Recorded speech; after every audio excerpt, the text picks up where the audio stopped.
गांव के पश्चिमी छोर पर स्थित थी वह पुरानी हवेली, जिसे गांव वाले रहस्यमयी हवेली कहते थे।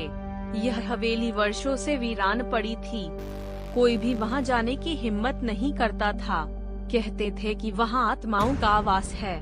रात के समय हवेली से अजीबोगरीब आवाजें आती थीं, और हवेली के खिड़की दरवाजे अपने आप ही खुलते बंद होते रहते थे। गांव के लड़के लड़कियों को वहां जाने से सख्त मना किया गया था, लेकिन इंसानी जिज्ञासा का क्या करें। गांव के एक नौजवान अर्जुन को हमेशा से उस हवेली के रहस्य को जानने की तीव्र इच्छा थी। अर्जुन का मन उस रहस्य को जानने के लिए बेचैन था। एक दिन अर्जुन ने अपने दोस्तों के साथ उस हवेली की ओर जाने का निर्णय लिया। वह रात के समय चुपके से अपने घर से निकला और अपने दोस्तों के साथ हवेली की ओर बढ़ चला। हवेली के पास पहुंचते ही उन्हें ठंडी हवाओं का झोंका महसूस हुआ। जैसे ही उन्होंने दरवाजा खोला, एक पुरानी खट्टी गंध ने उनका स्वागत किया। अंदर का दृश्य भयावह था। दीवारों पर धूल की मोटी परत चढ़ी हुई थी और मकड़ी के जाले हर जगह फैले हुए थे। हवेली के अंदर एक बड़ा हॉल था, जिसके चारों ओर कई कमरे थे। अर्जुन और उसके दोस्त एक एक करके सभी कमरों की जांच करने लगे। उनमें से एक कमरे में उन्हें एक पुरानी किताब मिली, जिसमें कुछ रहस्यमयी चित्र और लेख थे। अर्जुन ने उस किताब को ध्यान से पढ़ना शुरू किया। किताब में हवेली के इतिहास के बारे में लिखा था।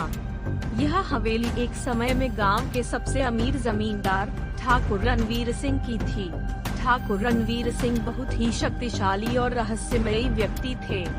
कहते थे कि उन्होंने अपनी ताकत को बनाए रखने के लिए काला जादू किया था। उनकी मृत्यु के बाद हवेली में अजीब घटनाएं घटने लगीं और धीरे धीरे यह वीरान हो गई। किताब में यह भी लिखा था कि ठाकुर रणवीर सिंह ने अपने खजाने को हवेली के किसी गुप्त स्थान पर छिपा रखा है। अर्जुन और उसके दोस्तों ने यह ठान लिया कि वे उस खजाने को खोजेंगे। अर्जुन और उसके दोस्तों ने किताब में दिए गए संकेतों के आधार पर हवेली के हर कोने की तलाशी लेनी शुरू कर दी। उन्हें कई अजीब संकेत और चिन्ह मिले, जो खजाने की ओर इशारा करते थे। कई घंटे की मेहनत के बाद उन्हें हवेली के तहखाने में एक गुप्त दरवाजा मिला। उस दरवाजे को खोलते ही उनके सामने एक लंबा और संकरा रास्ता था, जो अंधेरे में डूबा हुआ था। वे धीरे धीरे उस रास्ते पर बढ़ते चले गए। अचानक उन्हें एक चमकती हुई रोशनी दिखाई दी। वे तेजी से उस रोशनी की ओर बढ़े और उन्हें एक बड़ा कमरा मिला, जिसमें सोने चांदी के बर्तन, जवाहरात और बहुत सारा धन रखा हुआ था। जैसे ही अर्जुन और उसके दोस्तों ने खजाने को छूने की कोशिश की, हवेली में जोर से धमाके की आवाज आई और हवेली हिलने लगी। अचानक एक भयानक छाया उनके सामने प्रकट हुई। वह छाया ठाकुर रणवीर सिंह की थी। ठाकुर की आत्मा ने अर्जुन और उसके दोस्तों से कहा कि वे इस खजाने को नहीं ले जा सकते। यह खजाना उन लोगों का है जो इस हवेली में रहते थे और उनकी आत्माओं की शांति के लिए यह यहीं रहना चाहिए। अर्जुन ने ठाकुर रणवीर सिंह की आत्मा से माफी मांगी और कहा कि उनका इरादा गलत नहीं था। ठाकुर की आत्मा ने अर्जुन की सच्चाई और साहस को देखकर उन्हें माफ कर दिया और कहा कि यदि वे इस खजाने का उपयोग गांव के विकास के लिए करेंगे तो वे इसे ले जा सकते हैं।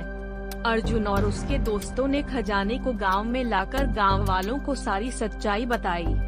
उन्होंने उस धन का उपयोग गांव के विकास के लिए किया। हवेली की भयानक घटनाएं बंद हो गई और गांव वाले अर्जुन और उसके दोस्तों की बहादुरी और ईमानदारी की तारीफ करने लगे। इस प्रकार रहस्यमयी हवेली का रहस्य उजागर हुआ और गांव में खुशहाली लौट आई। अर्जुन ने यह साबित कर दिया कि सच्चाई और साहस से किसी भी रहस्य का समाधान किया जा सकता है।